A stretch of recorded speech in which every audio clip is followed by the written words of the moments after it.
Hello every one. ഇപ്പം Sydney ഓസ്ട്രേലിയയിൽ ഓട്ടം സീസൺ നടക്കുക. കണ്ടില്ലേ, എന്ത് ബ്യൂട്ടിഫുള്ളാണ് അല്ലേ? ഇതെൻ്റെ കിച്ചൺ വിൻഡോ വ്യൂ ആണ് കേട്ടോ. ഇന്ന് ഞാനൊരു സ്പെഷ്യൽ ഡിഷ് ട്രൈ ചെയ്യാൻ പോകുക. ഇപ്പം യൂട്യൂബ് മൊത്തം നമ്മുടെ ബേസിൽ ജോസഫ് നിറഞ്ഞിരിക്കുകയാണല്ലോ. അതിലൊരു ഇൻ്റർവ്യൂവിൽ ഒരു green prawns nirvana recipe mention ചെയ്യുന്നുണ്ട്. സോ നമുക്കതൊന്ന് ട്രൈ ചെയ്താലോ? സോ അതിന് വേണ്ടത് കുറച്ച് മല്ലിയില, കുറച്ച് കറിവേപ്പില, ഇഞ്ചി വെളുത്തുള്ളി പേസ്റ്റാണ് പറയുന്നത്. പക്ഷെ നമുക്ക് ഫ്രഷ് ആയിട്ട് അങ്ങ് അരച്ചേക്കാം. പിന്നെ കുറച്ച് കുരുമുളകും, പിന്നെ സ്പൈസി ലവേഴ്സ് ആണെങ്കിൽ 2 പച്ചമുളകും ആഡ് ചെയ്തു. പിന്നെ കുറച്ച് വിനീഗറും ഉപ്പ് പിന്നെ മറക്കണ്ട കേട്ടോ.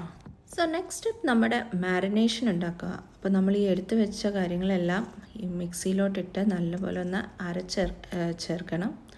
അപ്പം ഇതിലോട്ട് കുറച്ച് മുളക് പൊടി, കുറച്ച് മഞ്ഞൾപ്പൊടി, കുറച്ച് ഗരം മസാലപ്പൊടിയും, പിന്നെ വിനീഗറും, കുറച്ച് വിനീഗറേ ഒഴിക്കാവുള്ളൂ. പിന്നെ ഉപ്പ് ആവശ്യത്തിനിടുക. എന്നിട്ട് ഇതെല്ലാം കൂടെ ഒന്ന് അരച്ചെടുക്കുക. സോ ഇതാണ് നമ്മുടെ എൻഡ് പ്രോഡക്റ്റ്, നമ്മുടെ മാരിനേഷൻ. നമ്മുടെ കൊഞ്ച് ഇതിലങ്ങ് നല്ലപോലെ മാരിനേറ്റ് ചെയ്ത് ഒരു 30 മിനിറ്റ്സ് റെസ്റ്റ് ചെയ്യാൻ വെക്കണം. അപ്പോൾ ഈ ഒരു ഗ്യാപ്പിൽ എൻ്റെ രണ്ടാമത്തെ സന്തതിയെ ബാസ്കറ്റ് ബോൾ കോച്ചിങ്ങിന് കൊണ്ടുവിടണമായിരുന്നു. നല്ല സ്റ്റോമി വെതറായിരുന്നു. കുറച്ചൊക്കെ മഴ നനഞ്ഞെങ്കിലും നല്ല നിർവ്വാണ കഴിക്കാനുള്ള ഒരു വൈബ് കിട്ടിയല്ലോ എന്നുള്ള ആശ്വാസത്തിലായിരുന്നു ഞാൻ. കണ്ടില്ലേ, എന്ത് രസമല്ലേ മഴ. വീട്ടിൽ തിരിച്ചെത്തിയപ്പോഴേക്കും ഞാൻ എൻ്റെ കുക്കിംഗ് മോഡങ്ങ് ഓണാക്കി. നമ്മുടെ മാരിനേറ്റ് ചെയ്ത ആ കൊഞ്ചിനെ അങ്ങ് ഒരു ഷാലോ ഫ്രൈ ചെയ്ത് ആ ബാക്കിയുള്ള അരപ്പും അതിൽ ചേർത്ത് നല്ലപോലെ ഇളക്കി ഫ്രൈ ചെയ്യണം. കണ്ടോ, ഈ ഒരു പരുവാകുമ്പോൾ ഇതിലോട്ട് നല്ല കട്ടി തേങ്ങാപ്പാൽ അത് ഒഴിച്ച് ഇതിനെ നല്ല പോലെ മിക്സ് ചെയ്യണം. അതിലെ മസാല എല്ലാം അങ്ങ് നല്ല പോലെ യോജിപ്പിച്ചെടുക്കണം. കണ്ടില്ലേ, ഇതുപോലൊരു ഗ്രീൻ കളർ കറിയായി മാറും ഇത്. ഈ ഒരു ഗ്രേവിയിൽ അത് കുറച്ചൊന്ന് ബോയിലാവണം. ഇങ്ങനെ ബോയിലാവാൻ തുടങ്ങുമ്പോൾ നമ്മുടെ സ്റ്റൗ അങ്ങ് ഓഫാക്കുക.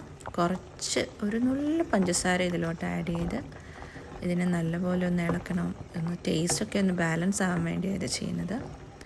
അങ്ങനെ നമ്മുടെ നിർവാണ റെഡി. ഒരു കിടുക്കാച്ച സംഭവം കേട്ടോ ഇത്. ഇതിൻ്റെ കൂടെ പെയർ ചെയ്യാൻ കുറച്ച് വൈറ്റ് റൈസും ഉണ്ടാക്കിയായിരുന്നു ഞാൻ. ഈ കറി മാത്രം മതി കേട്ടോ ഇത് കഴിക്കാൻ. സൂപ്പർ ടേസ്റ്റാണ്. പിന്നെ കുറച്ച് സ്പൈസി ലെവൽ കുറയ്ക്കണമെങ്കിൽ കുറച്ച് തൈരും കൂടെ സൈഡിലോട്ട് വെച്ചോളൂ. ടേസ്റ്റ് ഒരു രക്ഷയില്ല കേട്ടോ.